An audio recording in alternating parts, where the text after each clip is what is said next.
Okay, maybe we'll just get started, because I'm going to talk first, and probably no one needs to hear from me. I first want to say that it's fantastic to be on this panel. Gender rights are about real people, and this panel is about hearing directly from some of the people affected.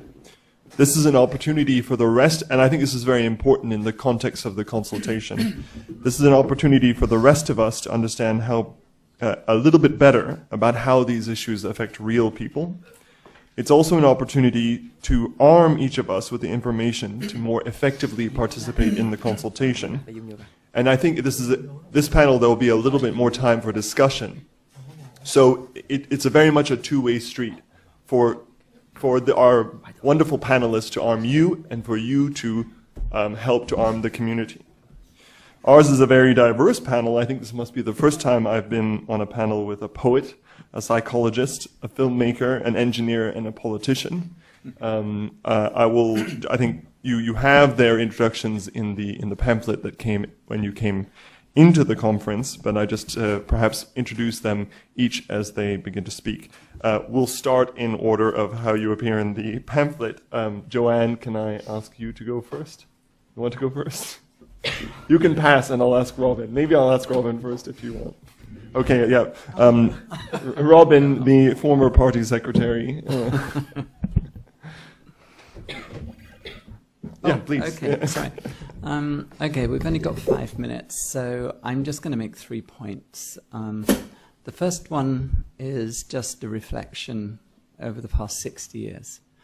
20 years ago, I transitioned in Hong Kong very publicly. It was all over the newspapers. So I had a very public transition as a professor at CityU. 20 years before that, I had my first sort of diagnosis of what is now called gender dysphoria, but of course 40 years ago it was something completely different.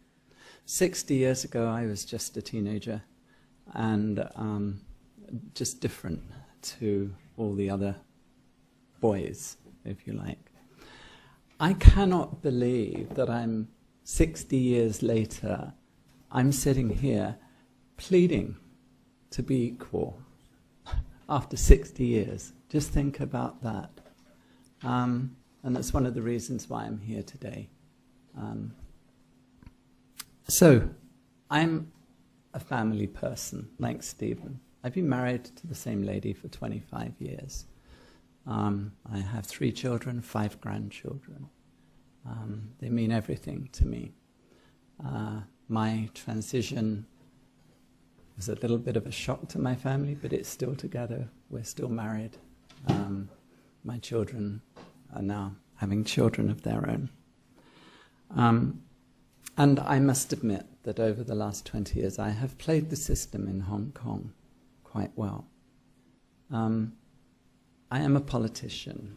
I'm been elected 3 times publicly to the election committee for the chief executive. Okay, I'm joined the Civic Party when it first started. I'm one of the founding members of the Professional Commons, and we have legislators. And I'm, as said, have been the party secretary for the past few years. I deal with legislators. I did have half of LegCo on speed dial, but of course there's my speed dial list is now about 6 less than it was a few months ago. The current situation in LegCo is such that there is virtually no possibility of a gender recognition ordinance getting through LegCo. Absolutely impossible, as LegCo is currently constituted, unless one thing happens, and that's that the puppets in DAB get their orders from Beijing to vote a certain way. So I would say that the future of any gender recognition ordinance in Hong Kong lies through Beijing and Western Taiwan, not through anything that we can do here. But then, really, all is not lost. The government actually has enough administrative flexibility to deal with most of the problems. I actually managed to get my ID card changed before surgery. The Director of Immigration actually has the authority to do that. It's purely up to the Director of Immigration. There's absolutely nothing to stop the government using its existing regulations to get what we want through a gender recognition ordinance. Immigration, no problems. Inland revenue, my wife and I are still classified as being jointly assessed, no problem. Education department, my daughter has 2 mothers, and they're referred to on every letter that comes from the schools as Miss and Mrs. Bradbeer. It's there. There's no problem. All it needs is the political will to do something about it. Hospital authority, the same thing. I've had surgery recently, been no problems with my wife coming along to be with me. She's recognized as my spouse. There really isn't a problem in Hong Kong that it can't be sorted out if the political will and our politicians actually do something about it. I'm very interested, therefore, in one of the alternatives that Peter talked about this morning, and that is to go through not the legislative route, but the administrative route. And I think that that's something that we should seriously look at. I'm going to stop there because there's a lot of things for you to think about.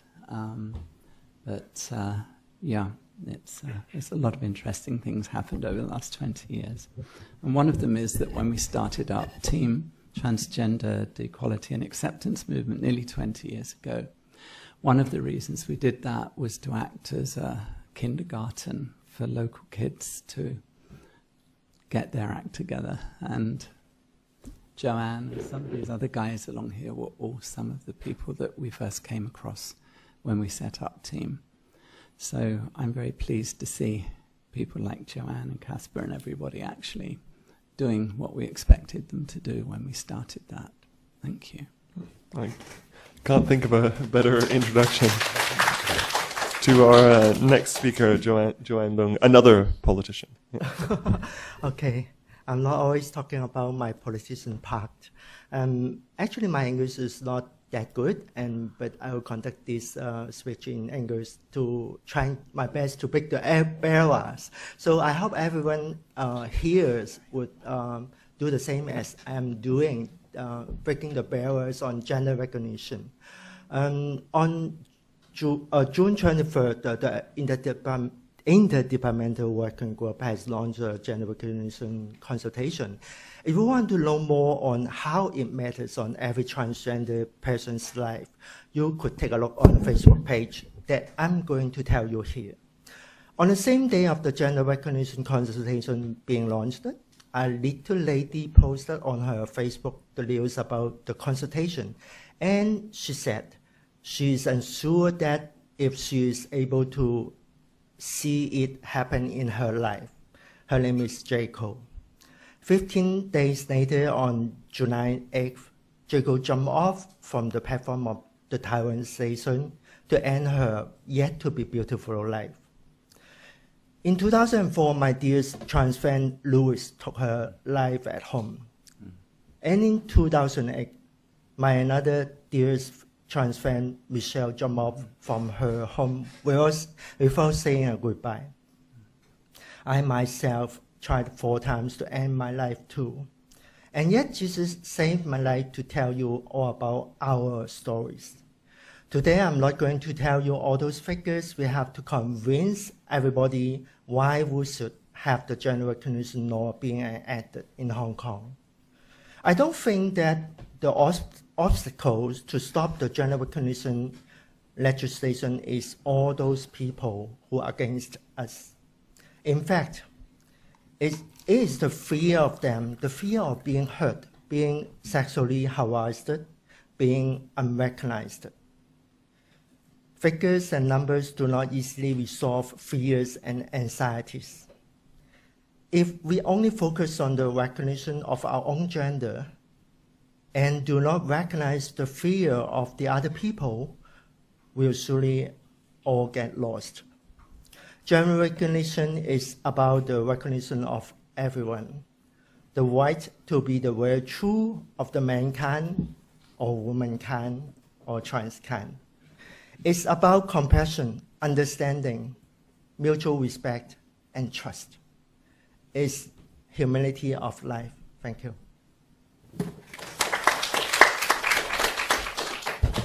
Thanks so much, Joanne. I'd like to introduce now Kaspar Wan. Kaspar.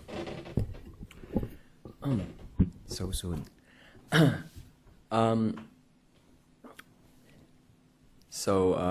I think it's not that hard to find stories of trans people nowadays on web.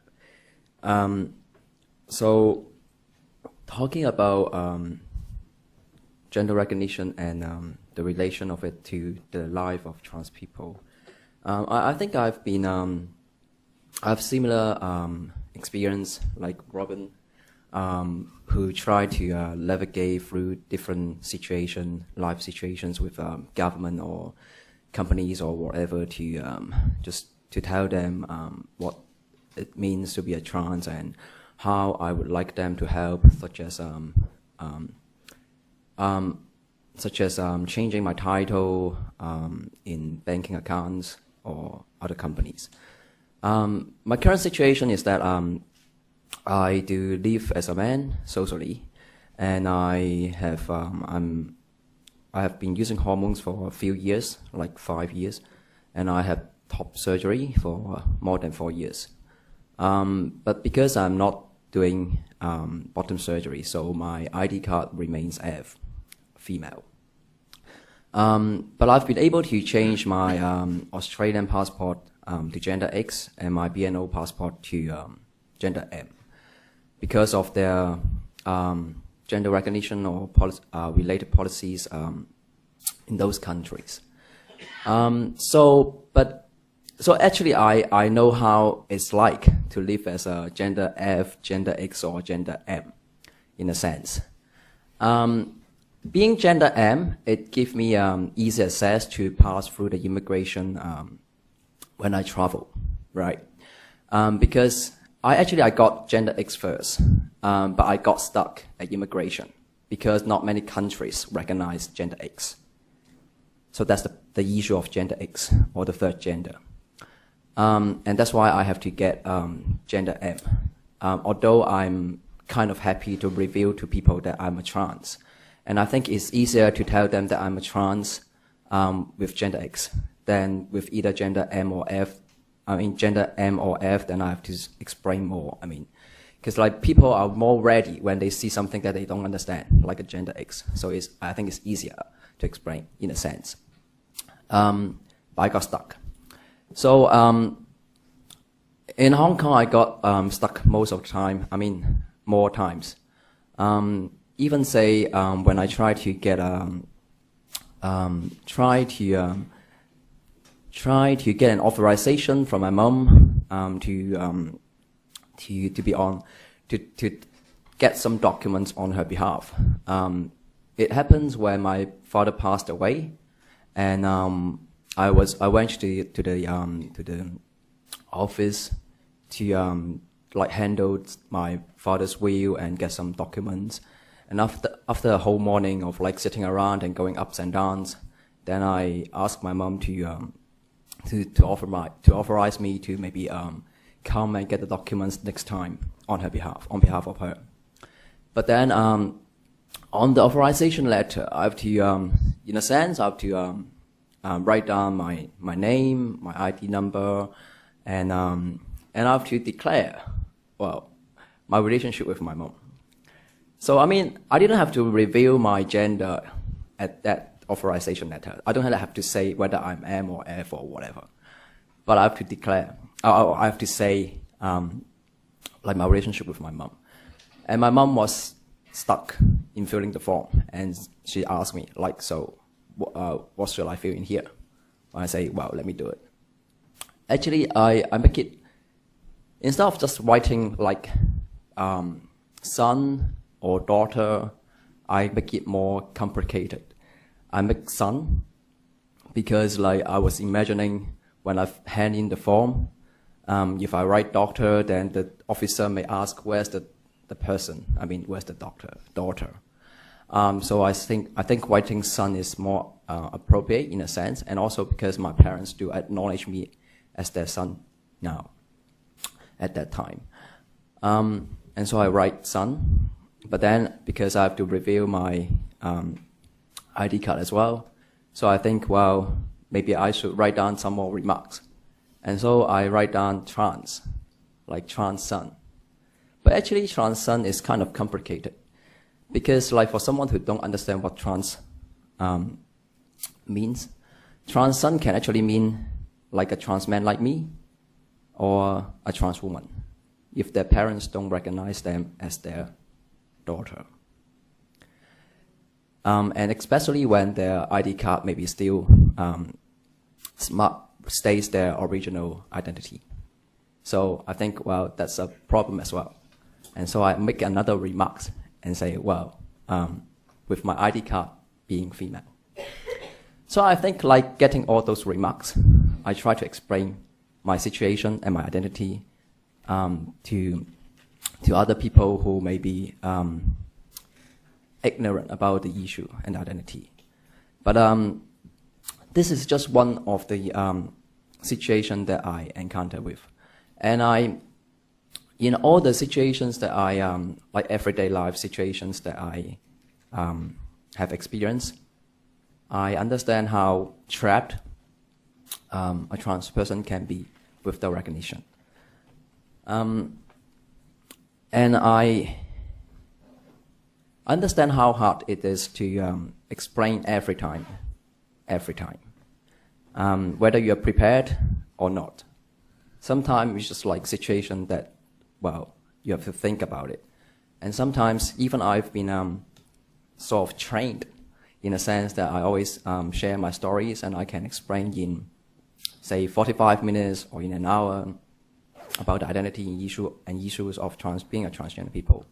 Sometimes I just need to explain it in 1 minute, in 5 sentences, or I don't know.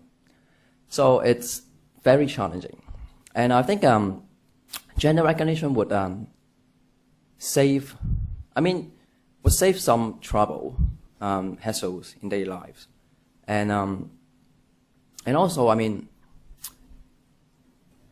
because like in the current situation when trans people are required to go through surgery as a requirement for gender recognition, when I have to explain it, I always have to explain sometimes I may have to explain my condition, like my body condition, which is related to, well, sex characteristics. And I think that's very personal and very private, in a sense. And I mean, I don't understand why like people would just say, well, hi, I'm Kaspar and I'm a man or I'm a woman, and hi, my like bottom part is whatever. I mean, you don't introduce yourself like that, right? So consider it. So that's how you may understand more about like why gender recognition is important. So thank you. Thank you, Kaspar. I'm going to invite Brenda now. Thank you, Brenda. Yeah, so I'm from the Philippines and I've been living here in Hong Kong for almost 7 years. And when I moved here, the first thing I hoped for was to run away from some of the not so good experience of gender and body policing that we go through as trans people in the Philippines. It seemed to be a pervasive part of our culture back home to match gender expressions, gender presentation, sex, even sexual identity to your physical or sexual characteristics, and your gender identity, which should be invisible. So when I moved here, I thought that I'd be able to escape, from that body policing, the gender policing. And to a great extent, somehow, I think I may have blended, or maybe people are just quiet, not really telling me. I sometimes get stares in the MTR, so I stare back in return. I give them a dose of their own medicine. But on those quiet days where there are no stares or no whispers, I experienced a very, very traumatic experience just last year. And I was questioned by the police authorities. Actually, they blended themselves as civilians, so they are civilian in civilian uniforms. I was questioned for using the women's toilet, and I went through like one hour of horrific questioning, something I never experienced in my entire life. And the worst part of that was that the most private parts of me were asked, including my phone. So they did not have any warrant. They checked my phone and the contents of it. To summarize what the contents of my phone was, they learned what my sexual identity and sexual orientation is through looking at my phone. And at the end of that investigation, I realized that they assume that trans women are men who pretend to look like women so that we can go into women's toilets, and because most of us are pervs, and we would be taking photos and videos. But unfortunately for them, they did not catch that kind of person. And the thing is, how it ended for me was it was a traumatic journey for about a year. Hopefully, the trauma I would be able to compartmentalize. But for almost a year, each and every time I'm in a public space, like going to I've avoided IFC for a year, in fact. And I'm doing systematic desensitization because, just for me to go through bits and pieces of my trauma in IFC. But if I'm in other public spaces here in Hong Kong, it seems like every day is a challenge for me. And if I go through a day that I don't get policed, literally and figuratively, it feels like a victory. And then later on, I'd realize I should not be going through these ruminations because we don't deserve that. We're not supposed to go through that.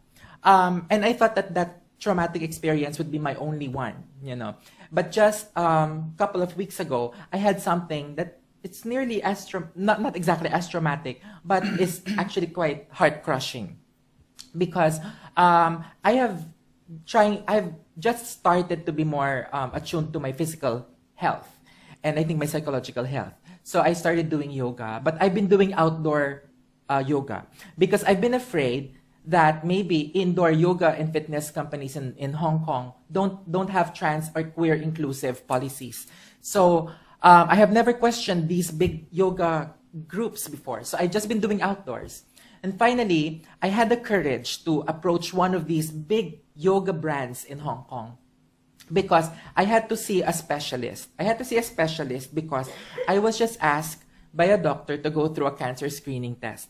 So imagine if you're in your 40s and you're asked to go through a cancer screening test for the very first time in your life.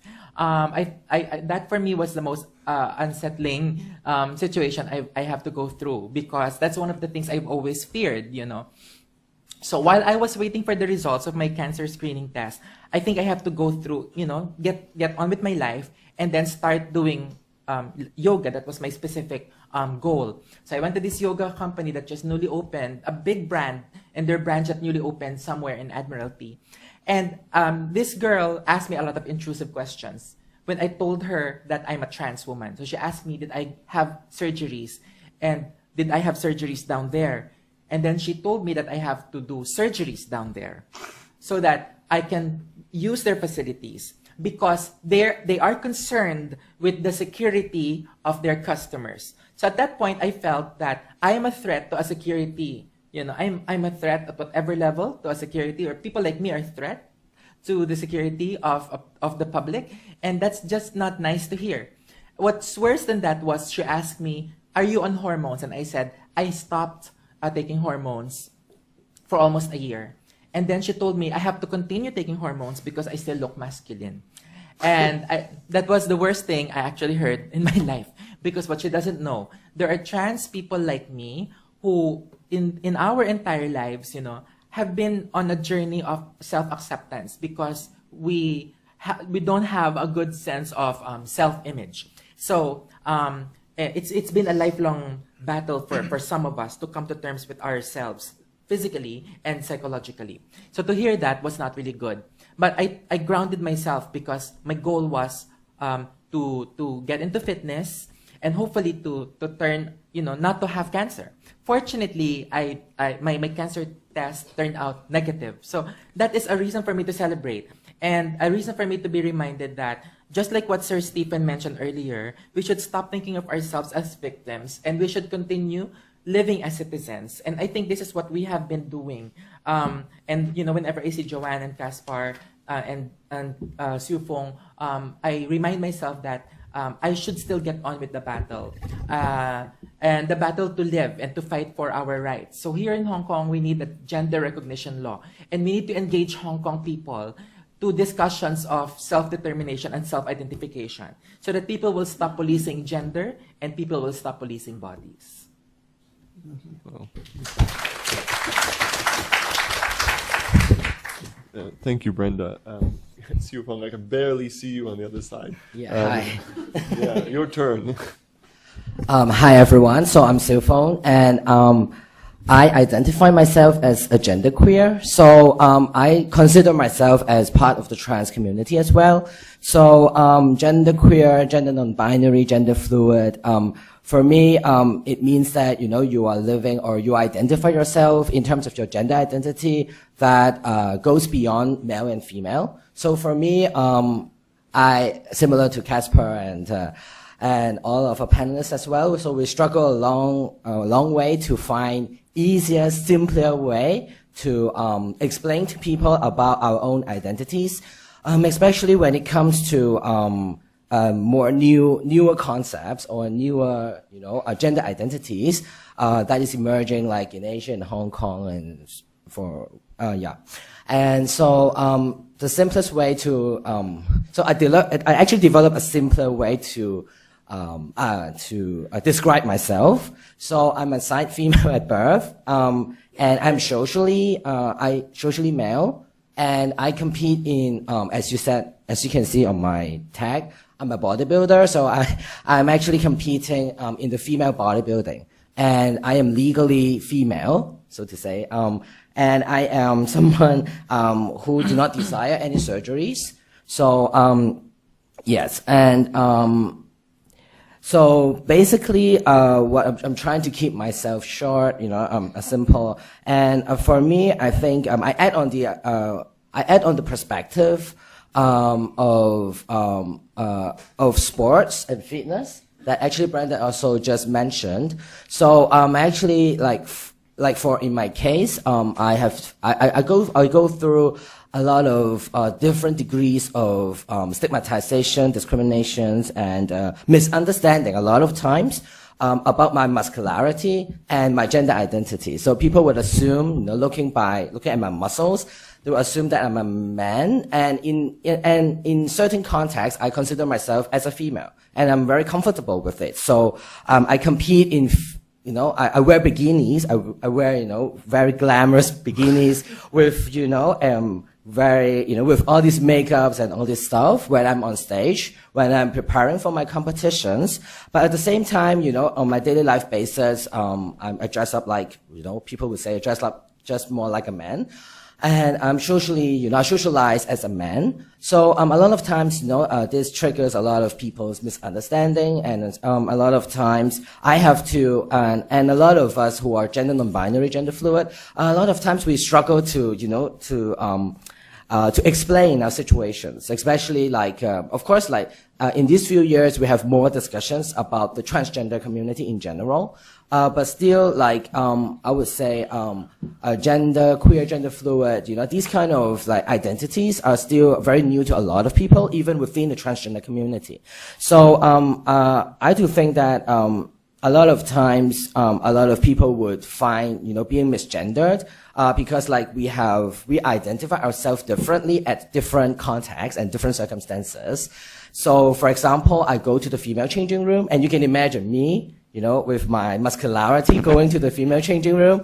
And so maybe you can come to my gym next time. So I have tried to create a more, inclusive environment. It's not my own gym, but my friend's gym. And we are trying to create a more gender friendly, gym with people like me. So I have to explain a lot of times, because of my muscularity And so, but I think it's a good way to let people to let the public know more about the diversity within the transgender community.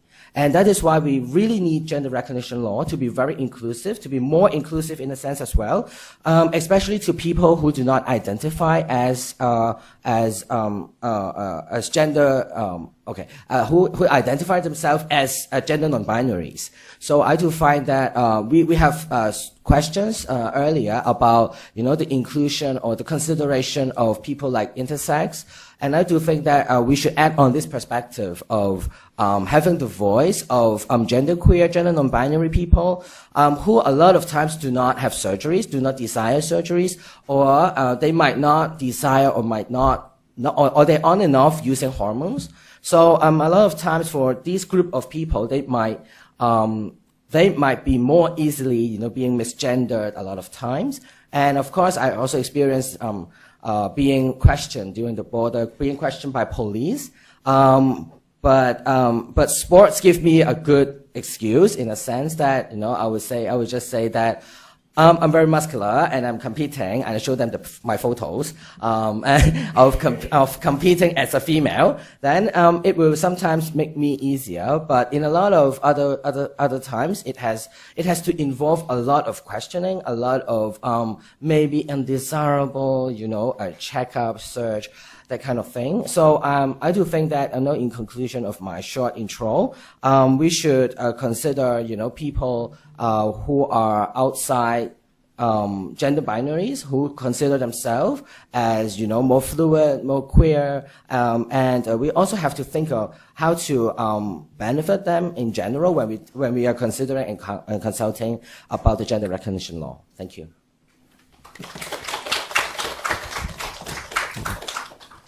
I can say I don't think I've been on a panel with so many such courageous people.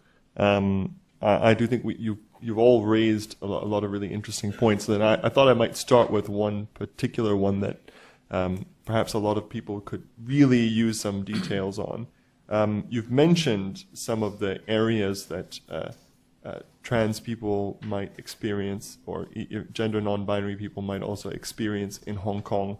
Difficulty, we've heard before about difficulties in detention, but also in using public facilities like toilets, filling out government forms, issues related to schools, or filling out taxes. And I'm just interested to know, is there anything you think particularly that you think the government can do, whether by legislation or by policy, to eliminate these kinds of discrimination? Any particular area that you think people ought to know about?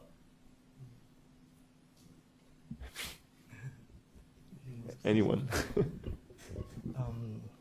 Actually, I want to raise one question before, but I didn't. I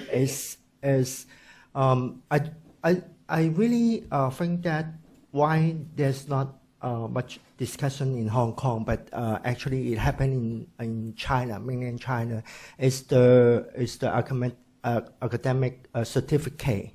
For Hong Kong, actually, we can change. Let me put it this way. For the government academic certificate, we don't. Most of them we don't have the sex on the certificate, but we do have the name, and we can change the name also. But for the college, such as Polytechnic, I don't know about Hong Kong U, and after you graduate, you cannot change the name and the gender. So it creates a lot of burdens for those transgender people to find a job. And every time you have to disclose that you have the sex change. So these are kind of burden that weighs a lot in mainland China in the transgender community. But it seems that it hasn't been discussed in Hong Kong yet. So there's a lot of things actually the government can propose to the education area or the medical area, and a lot of services in Hong Kong. For example, the mental health issues really serious among the transgender people. Professor Sun, he has surveyed research with Transgender Research Center, our center, that is more than 60% of the transgender population, they have the suicidal thought in their life. So it's very serious for those, a lot of area actually besides the gender recognition, so the government can put more effort on that. May I add? To emphasize, if we engage, if we get the opportunity to be engaged in educating our legislators in Hong Kong, we have to emphasize that trans identities are actually, it's part of a spectrum. So you can sometimes use trans and queer as just like what was mentioned by Siufung. We have non-binaries or gender non-binary people, and there are even others who may not want to use any labels. So just like the word that was used by Peter earlier in his presentation, borrowing also from, like if we will summarize the Jogjakarta principles to a young trans kid, and just tell the trans kid what are the most important basic rights that we wanted them to learn growing up, and that is first the right to self-determination and right to self-identification, and then everything else will follow. So I think that is what we must be allowed. We must be allowed to identify the gender that we want. If we want our documents changed, we must be allowed to go to the public, because this is a very oppressive world. The least that we ask for is the right to a space. And yet, even our right to public spaces are being invaded, or people are intrusive towards our realities, and so we could not embrace our genuine personhood or authentic realities because of these things. People are learning how to read bodies and read cues. Like I think Hong Kong has. I hate to say this, especially I hope my local friends would not take it against me, but I somehow feel there is something superficial in the society, because we can read people's bodies and match them with genders, and that becomes troublesome. So if we can engage our legislators, we should ask them to have a gender recognition law that is inclusive, that it's not just for a few people, should not be post-op only, should be inclusive. Can I say something? Of course, please, Robin. You mentioned toilets. Everybody mentions toilets. Very interesting. When I transitioned at CityU, I'm still working and teaching. Of course, the administration started waving the flag about toilets. What are we going to do? Especially when I was started living as a woman, but before surgery, right, during the real life test. And I'm actually teaching students, and I'm also at the time secretary and then deputy or vice chair of the Staff Association, so I'm on various university committees as well. There was a very interesting response that we got back. I was I was teaching in the electronic engineering department, a very large faculty, 55 staff.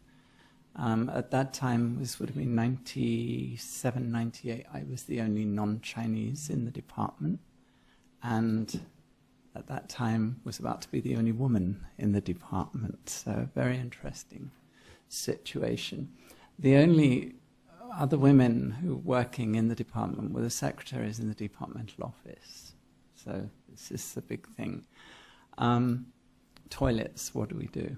So the arrangement was that I would use the handicapped toilets, which were unisex, very simple thing to do, until there was a delegation from the office secretaries to the head of department who said, why is she being asked to go into another building to the handicapped toilet? Why is she not allowed to use our toilets, the female staff toilets? And so there was quite a big shock. What do you mean you don't have a problem with that? And they said, no. Why should we have a problem? And so that was a response after about 3 months from the secretaries in the department, and they actually said, this is silly. There was no pressure from me or the staff association or anything else. It came from those people just being around me, working with me, and they could see the stupidity of some of the things. CityU was very inclusive university at the time. We included, when we had drafted the policy on discrimination and sexual harassment, we actually, and this was mid-90s, we actually included gender identity along with sexual orientation. So it was in the mid-90s, CityU was giving dependence allowance. It was recognizing same-sex dependent allowance of spouses, even though it was not generally acceptable and probably quite illegal in Hong Kong. But same-sex partners were given were treated as dependents for allowances and medical care, etc. So once the education, I mean, this is over 20 years ago, it is possible. And I go back to what I've been doing with LegCo for the last 10 years. I'm in and out of LegCo 2 to 3 times a week on various meetings and various other consultations. And I've talked about transgender issue to virtually everybody over the last 10 years. And it's very, very interesting when the marriage ordinance came up a few years ago and was actually, if you like, the more liberal legislators rejected it because it was not good enough. And the pro-establishment legislators rejected it because it was went too far. I'm talking, I won't mention names, but I'm talking to some of the, especially the DAB legislators who vote against that and who will vote against anything that comes up with legislation like GRO. Personally, they're actually quite accepting. But they daren't because they want to get re-elected. And it's very interesting. The legislators, I would say that the majority of legislators are on side, but they don't think that their voters are. So you get them taking some rather strange positions. I think they're wrong. I'm trying to convince them that they're wrong, that in fact, certainly amongst, well, I say certainly amongst the younger voters is probably true. But as we know, certainly many of the pro-government politicians do rely on the older generation, more conservative voters, and a lot of it is just pandering for votes. I'm not sure how we can change that. It does disturb me in a way. Maybe it's not something that I, as a non-Chinese, non-Cantonese speaking person, can do, but these guys can. Robin, can I ask you to be, because I think perhaps in this whole room you'll have more of this kind of knowledge, the constituencies that they're concerned about. Is it more in the geographical constituencies, or is it particular functional constituencies? And I ask this in the context of belonging to a functional constituency, which is in this way socially quite conservative. It may be relatively not so, but relative to me, certainly. But we'd had from the previous speakers, particularly Stephen, an extensive discussion about the sort of guerrilla tactics employed to change the underlying culture of constituencies, like people actually going face to face, going to meet screenwriters to talk them into writing scripts. And in this regard, I think about the passage of the sex discrimination ordinance.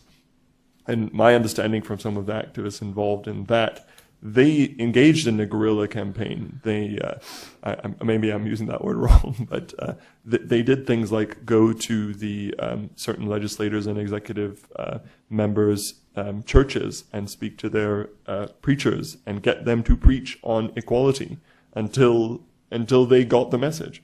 And I'm wondering, how can this group of people engage in that kind of? Yeah, I mean, we're dealing with a very strange political system in Hong Kong. So it's what applies in a universal suffrage-based democratic society. It just won't work here. Functional constituencies actually have very few problems, I think. Just take my functional constituency, IT. When I first stood for the election committee, I think we had 20 seats. I came 11th. Then it went up to 30 seats. There were 60 people standing. I came 3rd. The last time we had 65 people standing for 30 seats. I got the 2nd highest number of votes. So I don't think there's any bad feelings in the functional constituencies. In fact, I was talking to the legislators from the functional constituencies, even the more conservative ones, the pro-establishment ones. I mean, I'm also in the engineering, obviously know the engineering people very well. There's really no, that's not where the problem is. That's not really where the problem is. As I said, if Beijing says do it, those guys will jump and they won't actually have any personal problems in going with a GRO. But it does have to come from Beijing. It's the people, the DAB mainly, working on the public housing estates that I know. I'm very active up in Saikung, where I live. I run an online community newspaper up there. There's no, the New Territories east is probably Chungkwano, that area. I don't think there's many problems, especially, as you know, with the legislators that get elected in those geographical constituencies. But in some of the others, there are definite problems. But as I said, the problem really isn't so much with the legislators. They just want to get re-elected. I think that I can remember the whole thing with Coronation Street. I was working with Stephen with the Press for Change and some other people, because when I was transitioning in the 90s, there was no support groups in Hong Kong. So Press for Change and the Beaumont Society were in London where I got most of my support from.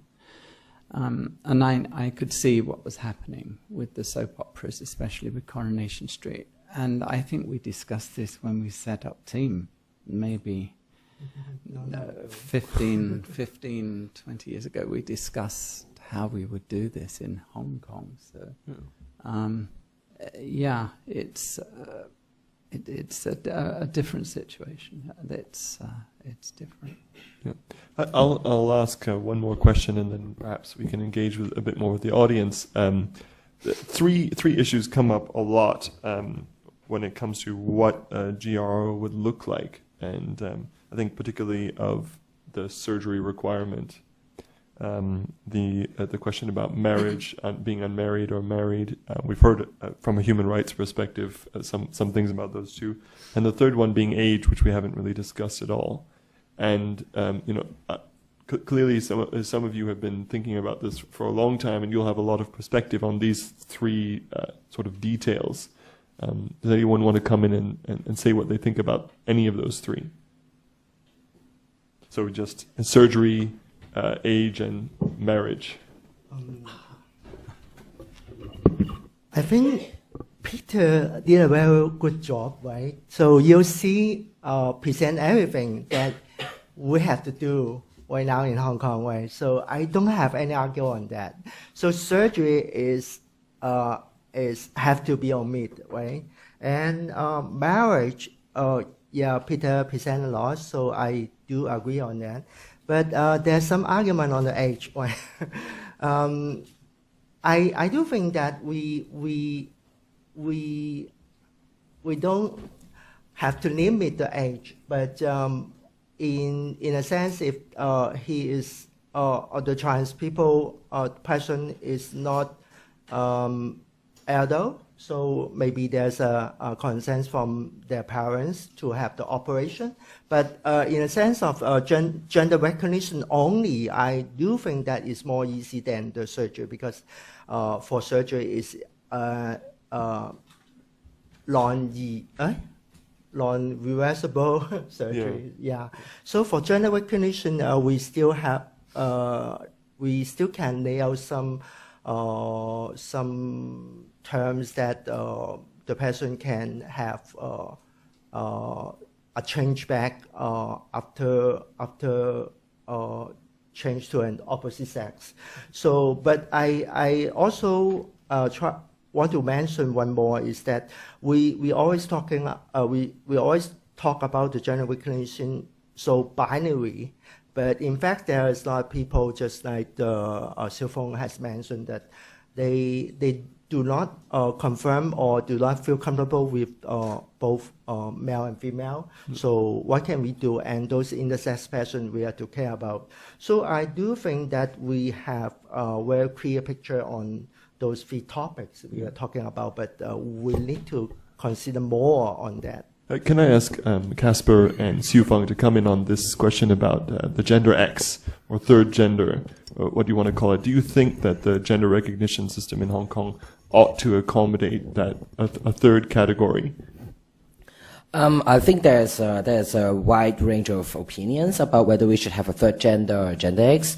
I do think that as a political strategy, it is important to start talking about gender X and third gender, as we have already seen in a lot of previous discussions or presentations, that in fact a lot of places, a lot of countries have already issued or recognized or acknowledged the third gender.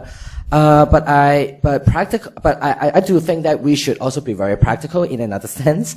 I do think that right now, if we, let's say today or tomorrow we have gender X, I do think that the general public itself are not very ready for a third gender category. So I think as a strategy, it is definitely very important to issue and start talking about gender X, especially like a lot of gender non-conforming, gender non-binary people, they might want to identify themselves as gender X, or maybe intersex people as well, or some of the transgender people, in fact. So, but at the same time, we also need, as some of us has also mentioned about the on the administrative level, I do think that we still need more time for discussion and more time to adapt to some of the administrative policies that would be influencing the population, especially with regard to gender X. So one very simple example is if we have gender X now, which changing rooms then could they go? So right now we only have female and male changing rooms in most of the fitness centers, swimming pools, or other sex-segregated facilities. Once we have gender X, we do need to think a lot more than just on the legal perspective. So I do think that we do need a lot more discussions on how we could actually help issuing, when we have gender X as a third gender category, we can really help. We can really let people who are gender X or identifying themselves as gender X, not feeling, what Kaspar has experienced when he crossed the border. So of having the need to explain. Because of a lot of confusion by the general public or by people who are gender policing as well. So, yes, so that's my opinion on that. Well, talking about gender recognition, I think it's also important to think on the other perspective of non-recognition. Non-recognition in the sense that that may mean gender-free. Actually living as a female identity for more than 30 years and have always been a boyish or masculine female or girl, I didn't encounter as much difficulties as I start my life as a transgender person. I mean, even when I went to toilet, the female toilet before, and I still look pretty much like a boy or a man, I got like suspicious eyes, but then, well, after a few seconds, then I got past and I can just like go to toilet. That's not easy, and so I don't go to toilet as often. Sometimes I found the disabled toilet, and most of the time I just don't go to toilet. And that's a very like a common experience for trans people. When you ask like which toilet trans people go to, they will tell you, well, we don't go to toilets. So you don't have to worry too much about it. About gender X, why I got the gender X at the beginning of my Australian passport is because like I don't want to get into the argument of whether I'm not a man or I'm a female or whatever. Well, as long as, because I don't feel comfortable with the female identity, I just want to be recognized as a non-female, right? Don't argue. I don't want to get into the argument of whether I'm a man or not. Somehow, it's kind of okay if you don't recognize me as a man, and at the same time that you don't recognize me as a female as well. Can you be genderless or gender-free, in a sense? And I think the importance of like including gender X or the third gender in the gender recognition ordinance is because like is to start to take the lead of education, to tell people that there are apart from there are people that who recognize as like non-binary or that gender doesn't matter to them. There are also that, well, do we have to have gender or gender segregate facilities or like in every sense, every system? I think why we have to have gender recognition like ordinance, like at the talk of gender recognition now, is because the society has developed in a way that everything is gender segregated. If it's not divided in this sense, then we don't have to talk about gender recognition of how to treat people, whether like they pass as one gender or not. I mean, living in Hong Kong and around the, like growing up in the 80s and 90s, I actually learned a lot and have been benefit from the say the women's movement. Women's got opportunities of education, employment, equal salary.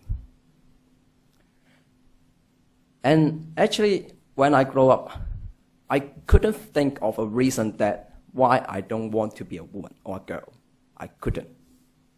I can't justify why I want to be a boy. Actually, nowadays, sometimes we say actually women are more privileged than men.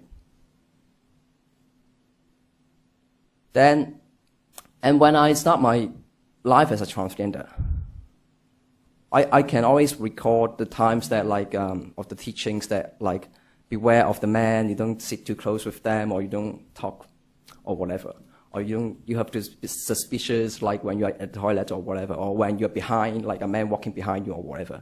Don't back home like too late or whatever. But then I find out like say for the 50-50 population of men and women, pretty much, the small population of trans people actually are more dangerous than the men. And I don't know why.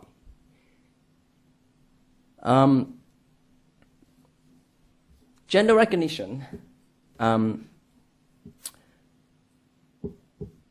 think gender recognition can only do that much, I would say. Very little. As a trans person and from our experience, we don't always show our ID card or use our passport or whatever. There needs to be like regulations or policies at every corner or every system. Because like the gender system has been running for so long. So there need to be like policy to fine-tune those gender segregate terms. I would say even I could change my legal gender on my ID card or whatever without surgery. Sometimes if I go to have body checkup or to apply for health insurance, I still have to and have the responsibility to disclose or to reveal my body status. And I think that's just fair. But for people who don't understand trans issues, they will be confused. I mean, whether I got the recognition on my ID card or not, I still have to explain. And it's for them to have their own policies of how to deal with trans people. And the health sector, in the company, in the insurance companies, in every sector, I can tell you. But gender recognition is important so that those different stakeholders, they would be able to follow because there's a law there. Just like the policy, I mean the case about Luigi, about body search, about custody. 2 years ago, some police have been talking about whether they should set up some guidelines for TIX persons, transgender, intersex, and third gender persons. That was 2 years ago. That was like just after the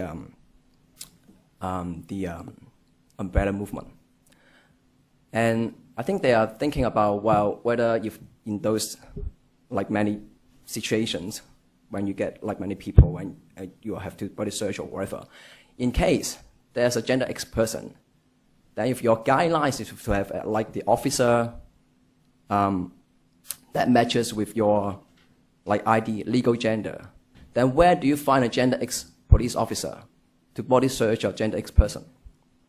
And that may stimulate them to think about of like starting up a guideline.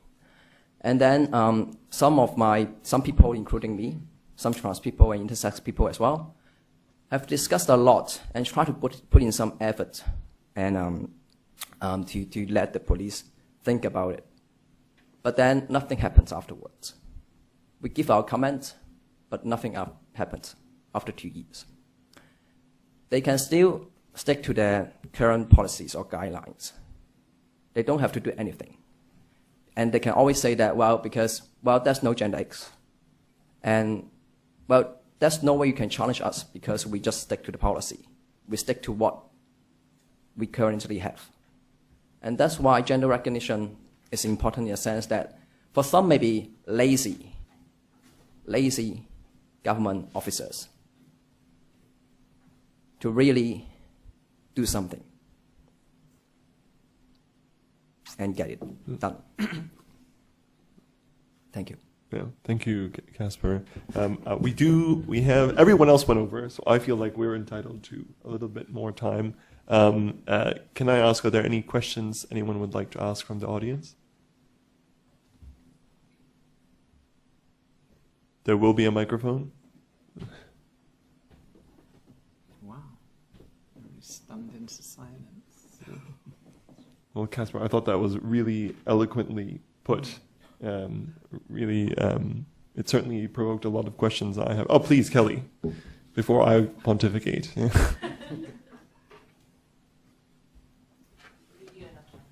Yeah. You mentioned the women's movement, and one question that I've been thinking about is, to what extent do you think that the movement for gender recognition legislation and transgender rights in Hong Kong can actually learn something from other types of mobilizations for the sex discrimination ordinance, disability discrimination ordinance, and other groups in Hong Kong that are advocating for their rights? I mean, is there scope for forging alliances, or do you think it's better? Is that not actually very strategic? You want to take that, Brenda? Me personally, I'm trying to espouse and promote intersectionality. It should be our way of thinking, and hopefully it should also be our approach in fighting for our rights. Because, well, of course, there are trans women who are women, and the thing is, for some feminists, they don't accept trans women as women.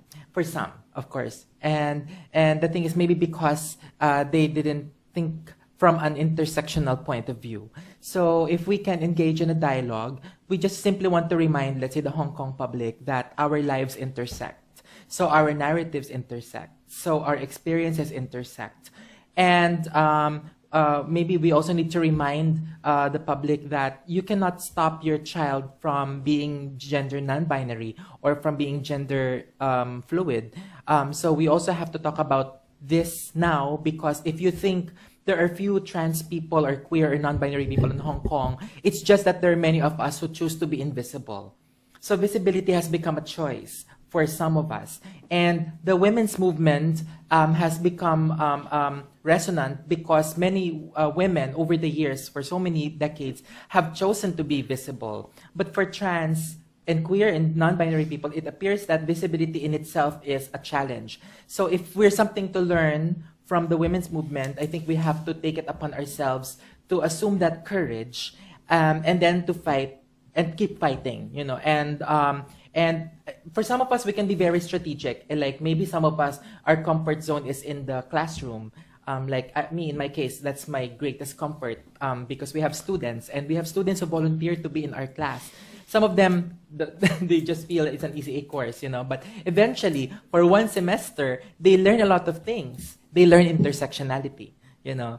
And for the others, their expertise perhaps is engaging the government and the LegCo. So we depend on them. So like, I don't have a clear strategy right now. Maybe that's not my strength, you know. But if I can make a recommendation, or maybe it's just to remind us here who work together, intersectionality, you know, and maybe learn from the classic Judith Butler gender performativity. It means, just like what I mentioned earlier, for some of us, our journey in terms of our gender is lifelong. And along that way, there is gender performativity. And if we try to simplify what that means, our gender performance change over time because there's a lot of things that affect our performance.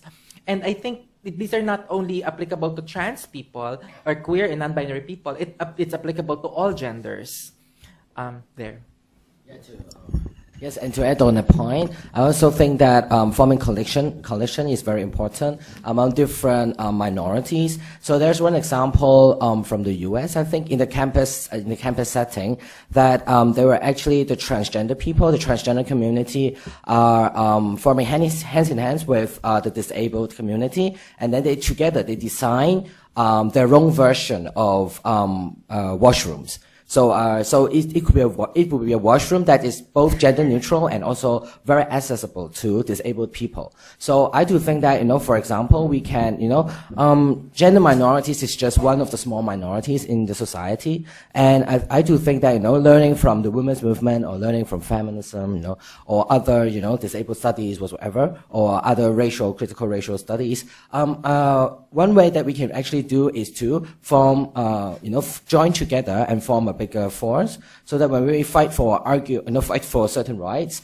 it would be much more easier. So I do think that, for example, gender recognition law is not only for, of course, it's not only for a particular type of transgender people. It should be more inclusive, but at the same time, it can also engage other minorities in other different ways. For example, when we talk about the administrative level, we can also, when we design, you know, gender neutral, maybe changing rooms, you know, or gender neutral whatsoever, washrooms, then we can also engage with other parties, other minorities as well.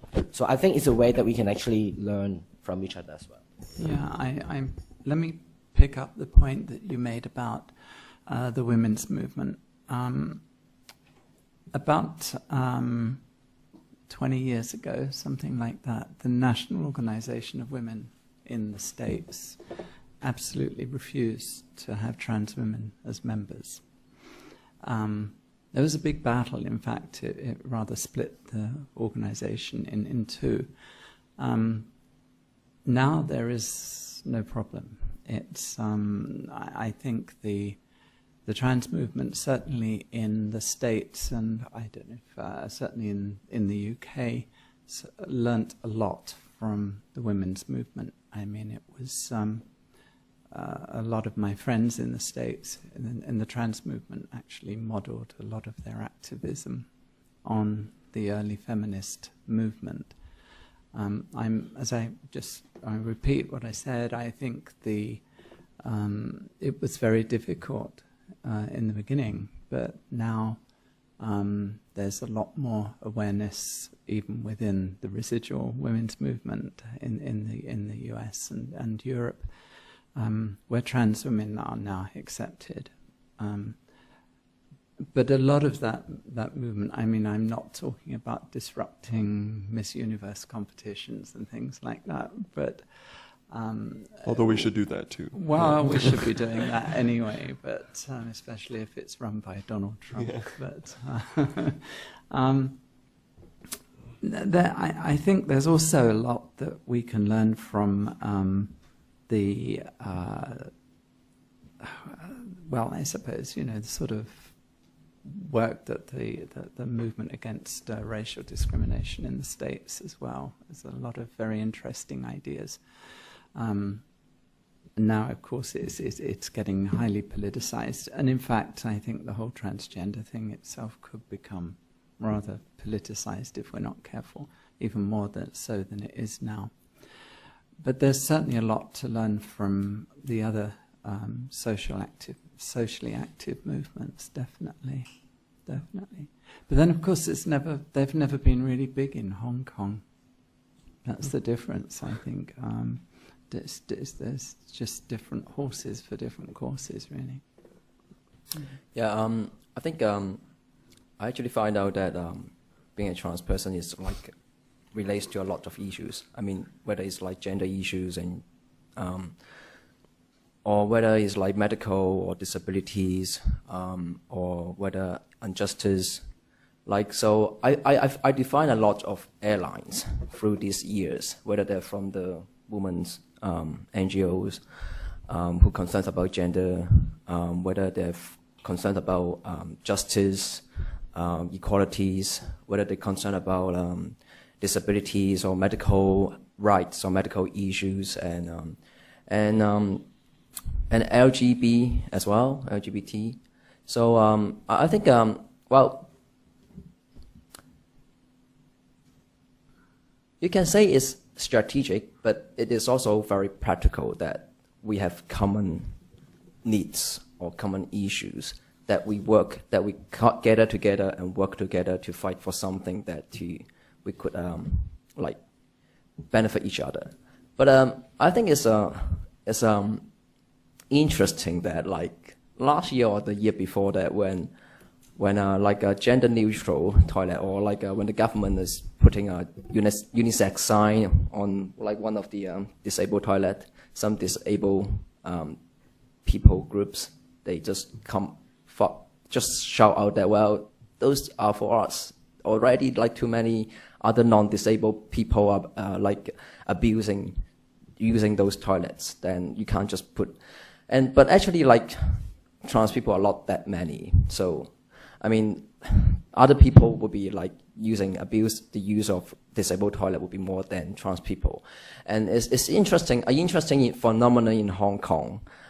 So sometimes I think whether we work with other groups, and as Brenda said, some feminists don't like us, and but it's better now. So I mean, well, we'll find our friends somewhere, and yeah. So. All right. Well, I'll take a couple of minutes to. We'll just close. We'll call this the last question, Peter. Oh gosh, a question. Or comment, hopefully. Yeah, it's a sort of question or comment. It's in relation to something that you raised, Robin, which is that you thought that what's needed is approval from the mainland in terms of getting legislation passed. Well, it's just sort of interesting because in my sort of experience, just obviously over the last few years, the opposition that I seem to see to LGBT rights, not just transgender rights, in Hong Kong doesn't seem to me coming from the mainland and sort of them saying you shouldn't introduce these laws. It seems to me very much internal, and obviously particularly religious groups and their influence on the government, many of them having gone to private Christian schools in Hong Kong, and many of the people in the civil service come from those schools as well. So, yeah, I just sort of wanted to try and sort of tease that out, see what you think. I'm thinking more of the Beijing-controlled political groups in LegCo and within the communities. And I use the DAB as an example of that because they're obviously the largest. In many, many ways, and I think Joanna can probably confirm this, attitudes in the mainland are a lot more accepting and liberal than they are in Hong Kong. And I suspect that China may move on something like the GRO relatively soon. Now Taiwan has started moving. I think Hong Kong, in a sense, is going to be left behind. But the way that China is controlling more and more and more of what's happening here, and also knowing its antipathy to religious groups, I wouldn't be surprised to find that there may be pressure, political pressure from up north, certainly amongst the legislators, if not amongst the DAB grassroots, the Communist Front, United Front grassroots within the communities, that there may well be pressure for some form of legislation in Hong Kong to follow what may happen quite soon in China. So I think it's, we're always complaining about China sort of dictating what's going on in Hong Kong, but this may be one of the occasions when we want to go along with it and not fight it. But certainly, as I said, with the legislators, I know the pro-government legislators that I know personally, they don't have a problem. But it's getting out the vote during the elections that matters. And knowing how the community groups, the Beijing-funded community groups or groups in the community basically do what they're told. I could see that changing if the orders from Beijing come down saying this is okay, then you'll suddenly find all the community groups probably jumping to do what they're told. Maybe I'm just being very cynical there, but I think that's how it works here. Okay, I can add a little bit on that.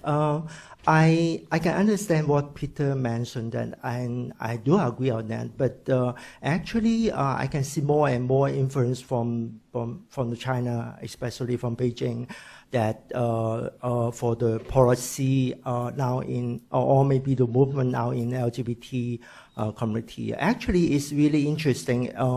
The fact in China, the acceptance of trans community is higher than in Hong Kong. Yep. It's really interesting because there's a famous celebrities called Jinxing in China, but actually she's not really, I cannot comment a lot because she is a very conservative, traditional woman, trans woman, okay? But it affects a lot in China.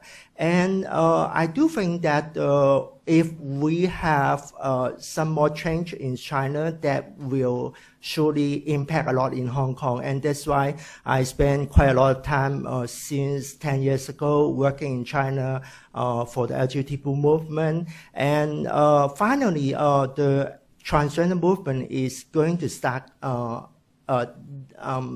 in this recently. And Robin mentioned that the gender recognition, actually, UNDP will present gender recognition research in Asia. Yeah, Professor Sun will know about that. And there will be another debate and work going to happen in China. And my another hat is American Bar Association. So we are doing something in China and trying to tackle what I believe is more easy to be happen in China. And I would say that the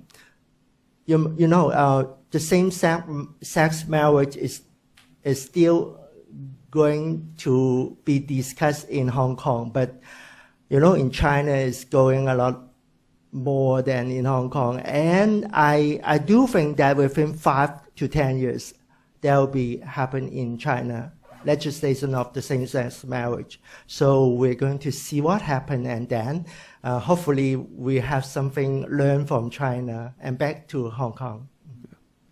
Well, I think that was a very positive note to end on. If I have anything to do with it, hopefully Hong Kong will beat China, but we'll see. I'm very sad that Taiwan has beat us, but in a way happy, obviously. No, I think the lesson, if I can just add my 2 cents to what the panel has said, I think there is a lesson to learn that transgender rights are human rights, and they bleed into every other area. If there's a lesson to learn from the human rights movement, things like Black consciousness, the women's movement, this is about fundamentally seeing that there's a human being across from you. They have the same value as you. They have the same dignity, and recognizing their dignity, that will promote everyone's dignity. And I don't want to leave that in an abstract. I want to give a little bit of a view from a lawyer's point of view. The sometimes, I think, unfortunately, the LGB and the T kind of get put on 2 different sides. But the W case, in my humble view, is proving and will prove that the T side is going to have a greater impact on the LGB side. And the lesbian, gay, and bisexual community will have a lot to thank W and the people who brought that case, and hopefully the cases which are coming on now. I can say that as a lawyer because we cite that case. We talk about that case not in the limited context of transgender rights. We talk about it in many other contexts. And I'm going to give another example. We've talked, and I really do think it is facile to talk about toilets. But in a way, it's an important example. The reason why they said there couldn't be sex discrimination laws, we couldn't allow women to do this, where are we going to put their toilets? We only have 1 toilet. We can't have more. And we build new toilets. Get over it. And then when we did that, they said, we can't have disability discrimination rules. Where are they going to use the toilet? We can't be forced to build new toilets. We built new toilets. There is no reason. There's no reason why we can't be an accommodating society, not on that score. And now I just tie it back to how all of those things can help transgender. And I'm fairly optimistic about what we can do in partnership, if not through LegCo and through the IWG, through other means. I'll give you an example. You've complained about university certificates, ID cards, not knowing what the requirements are, they're being too onerous. I'll give you a story from the racial discrimination context. There's a chap, I won't say too much about him, he's a very funny sort of guy. If you're in the legal profession, maybe you'll have come across him. His name's Richard Butt. He's like myself, an ethnic minority Hong Kong person. He naturalized as a Chinese citizen. But he's born in actually my grandmother's home country in Pakistan. And as a person born in Pakistan, in a typical passport, he applied for his HKSAR passport, and they write on his passport, born in Pakistan. Whenever he goes, and he travels quite often, he would be, with all the other Hong Kong SAR people, he would be taken aside, he would be questioned longer, he would be discriminated against openly. He applied for judicial review against the immigration department, listing his place of birth as a country, which was their policy, just a policy. He won. partly because the you can say foreigner judge, but the judge who happened to hear his case, and this is just my perspective on it, happened to be born in India during the British Raj. And he took the position, well, you know, if I had been born in Karachi instead of Bombay, you know, then I would be also discriminated. Any one of us, it's by accident of birth where you're born. And if you want to write Karachi or Sindh on your passport instead of Pakistan, what's the rational reason to stop you? And okay, now I'm going to incite you all to lodge judicial review claims, but there's no reason why the Butt case isn't a good example of why they have no rational reason to require you to write your sex rather than your adopted gender. They have no good reason to do that on a passport, on an ID card. And I think this is an example of why racial discrimination, gender discrimination, all these things, they bleed into one another, and we really ought to view ourselves as being on the same side. Thank you very much for your. I think the whole of the audience is very thankful for what you've shared.